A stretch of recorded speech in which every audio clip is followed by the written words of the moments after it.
Mundanki na medio na imprensa que está presente para por a informação para compartilhar para o povo de Corsol.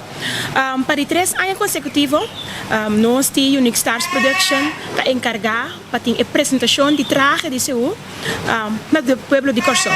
E aí aqui, maneira meu colega acaba de indicar, vai estar evento grande.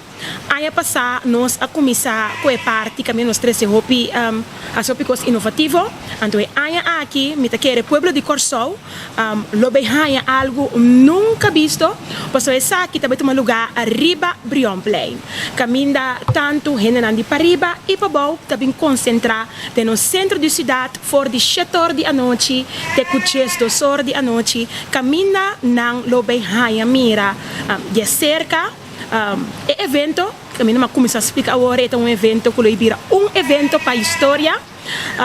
Caminha e grupo nang, e muito especialmente o desenhador nang, lo vai show nan traje nang, para o qual que trata nos marcha de Seul 2023. O evento aqui, também 2024, sorry. O evento aqui também toma lugar dia 23 de março. Segundo o dia não trabalho, nós está dando espaço para mim na outra atividade na Reina Seul, Cantador Maior. Então depois de essa aqui, nós vamos dar mais informação para o qual que trata é showmento de traje.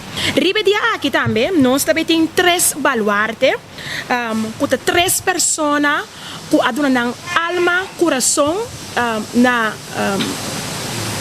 Seul de Corsol. Então, fora de hora aqui, me que há a oportunidade para me pôr no spotlight, para nós começar tendo um stem, para nós por buscar informação, para nós por dar um valor também, fora de agora aqui, para sombra se hobby para nós, para a temporada aqui. Da senhora Senaida Van Denter, senhora Mirugia Isenia, anto com senhor Norma Ignesia, anto senhor Norman Reika.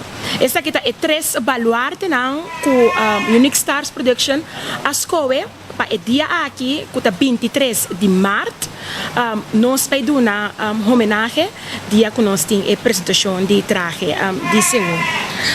Também para a celebração aqui, riba é dia aqui, nós também temos blusa com t-shirt que nós também vende para nós por ajudar a fundação e para também por ganhar algo extra para ajudar a engrandecer nossa festa cultural que celebrar 50 anos. Então riba é t-shirt aqui também tem celebrando 50 anos com coração para Seul.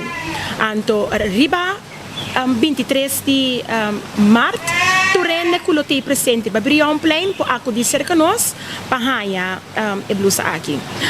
Pueblo de Corsol, fora de hora aqui, me quer evitar Bosno, para não visitar 23 de março. Pero cana conosco, para nós chegar a festa cultural aqui, celebrando 50 anos. Pini Brion Plain com família completa, a trove, também show. Fora de ano passado, para começar a Inhapa, de que tour nós também conhecemos. Então, aqui, queremos, danke na Fundação Cultural Seul, conosco por trazer anfiteatro riba Brion Plain. Danke.